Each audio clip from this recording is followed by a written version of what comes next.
traveling with us this weekend is a former colleague at the U.S. Congress, and many of you will recognize him, and that is Mr. Barry Goldwater and his wife, Sylvia.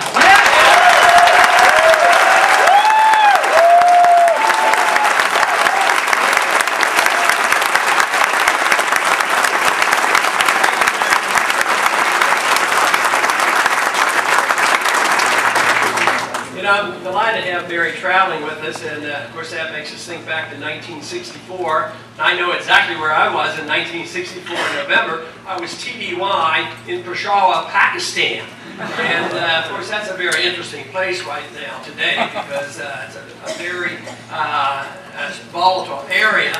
But it was at that time I was stationed there, just TDY, temporary duty, and we traveled from Peshawar up to the Khyber Pass, up to Afghanistan, the very place where, you know, there's still a lot of problems over there. And I can remember being told by the officers that were senior officers that had been up there on other occasions, pointed out, and they pointed to these very, very mountainous areas, and they said, you know, you see those mountains up there, there have been tribes up there, they have been up there for hundreds of years, they like to be left alone, and nobody's ever conquered them. It seems like we never learn anything.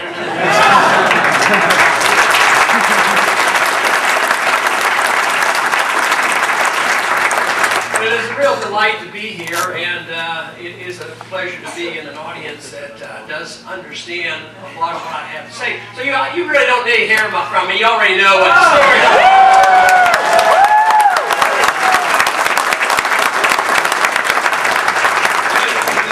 It is really great.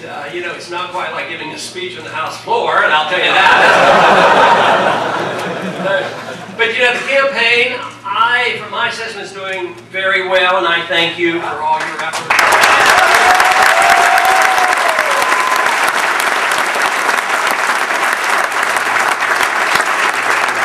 But it hasn't always been that way. Matter of fact, about a year ago, I came visiting to your group here, and we talked about it, and there was an exploratory committee set up, and I was still reluctant. There were a lot of people urging me to run, and had been for quite a few months, if not a few years. But I was always reluctant because I had no idea where we were in our movement toward a free society, believing that there weren't quite enough people to really make a significant difference. And yet, I have found in the last year that not only is there a much larger remnant of true believers, but the young people are responding very favorably.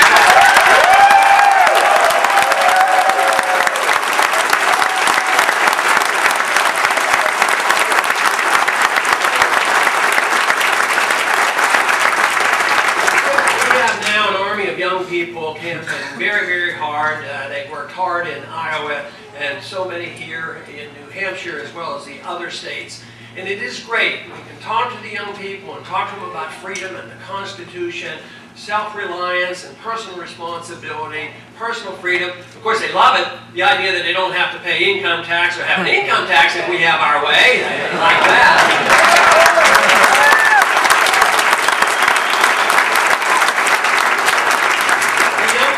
Join us aren't coming because they think we're going to increase student grants and free education and anything for free. They understand what's going on. You know, there's a lot of reasons why we can criticize public education. There are a lot of shortcomings in public education. But you know, it must not be all that bad because these young people I've run into know their arithmetic. They have figured it out.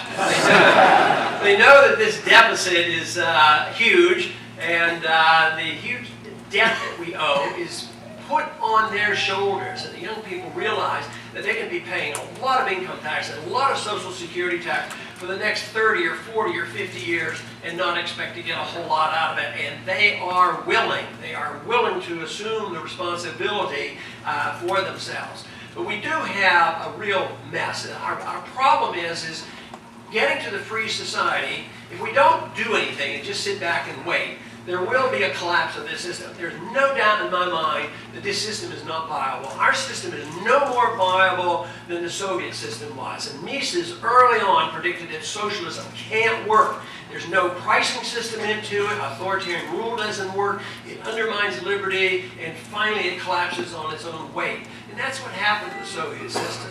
But Mises was no more optimistic about our system, which is a system of interventionism, of welfarism, inflationism, and corporatism. But his fear was that it too would go the way of socialism. But he did not predict the way of typical socialism or the socialism of the Soviet Union. But what he predicted would be sort of a fascist type of socialism where corporations were in bed with government. And I am very fearful that is the direction that we're moving in. And the main reason that we have to succeed because we have to stop that movement in that direction.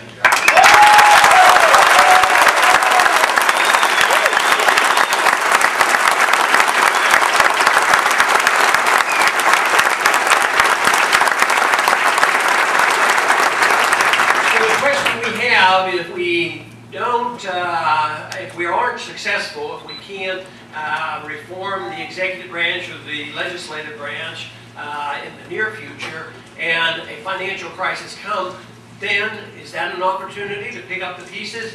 Possibly, but that's not what we should look for. We have to try to work our way out of this and get a transitional period, at least to reverse this trend. We can't continue this way because under the circumstances of chaos, things could actually get worse. Even today, you know, take for instance medicine.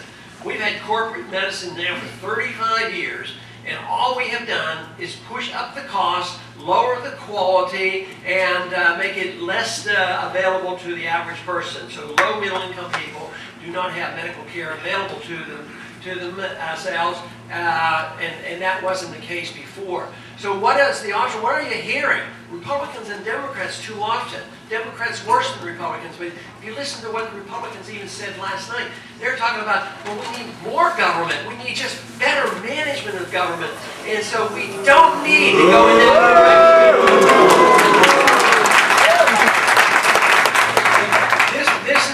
This is the challenge that we have in all areas, whether it's fiscal responsibility, whether it has to be medical care or education, or our right to spend our own money.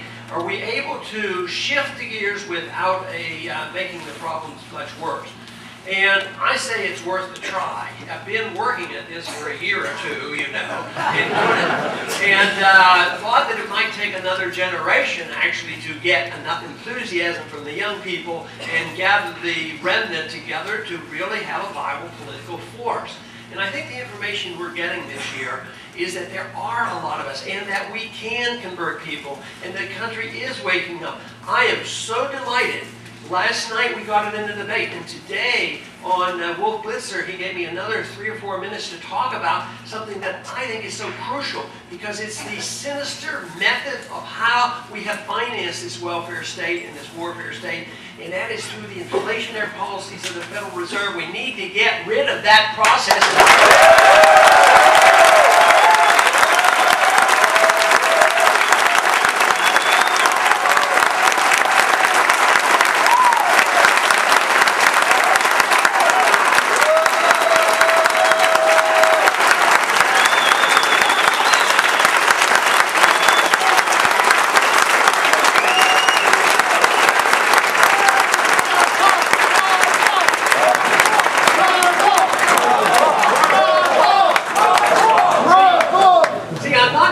That you understand that issue.